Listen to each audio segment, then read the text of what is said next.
Во организација на мисијата на ОПСЕ во Македонија, Министерот за информатичко општество и администрација Дамјан Манчевски и Министерот без ресор задолжен за комуникации, отчетност и транспарентност Роберт Поповски учествуваа на дебатата предизвиците и патот пред нас во насока на јакнење на капацитетите на редакциите на јавниот радиодифузен сервис. Пред присутните представници на медиумската фела, двајцата министри се заблагодарија за континуираната поддршка која на владата ја даваат членовите на мисијата на ОПСЕ во Македонија и на канцеларијата во Виена, особено во делот на медиумската сфера. Министерот Манчевски посочи дека со новиот предлог закон за аудио и аудиовизуелни медиумски услуги, македонската радиотелевизија ќе добие уште еден четврти телевизиски канал кој ќе биде наменет за припадниците на помалите етнички заедници во Македонија. Изминатиот период, вториот сервис на македонска радиотелевизија беше единствена можност каде што редакциите на малцинските заедници,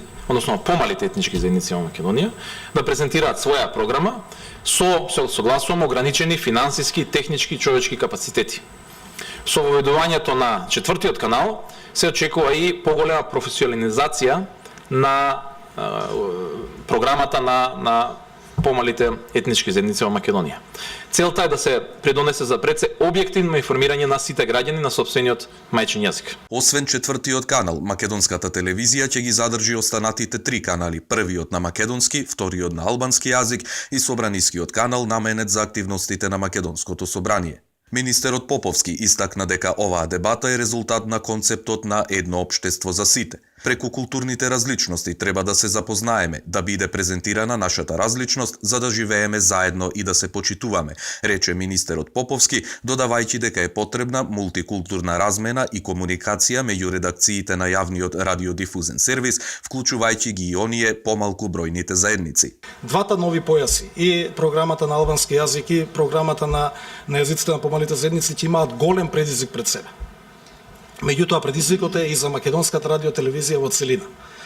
Не можете само така издвоено да ги гледате вториот, третиот програмски појас и тие да се обратијат исклучиво на заедниците на чиј што јазик зрачат. Тоа треба да биде на испреплетена мрежа на информации и комуникации. Треба првиот програмски појас да преземе програми од вториот и третиот и обратно. Да има една размена на информации, бидејќи ништо не сме направиле ако отвориме програми кои што ќе се однесуваат само на таа етничка заедница и само таа ќе ги следи. Што ќе добие влашката заедница во Македонија ако само власите ја следат програмата на влашки јазик? Нас ни е потребна таа интеркултурна размена и комуникација.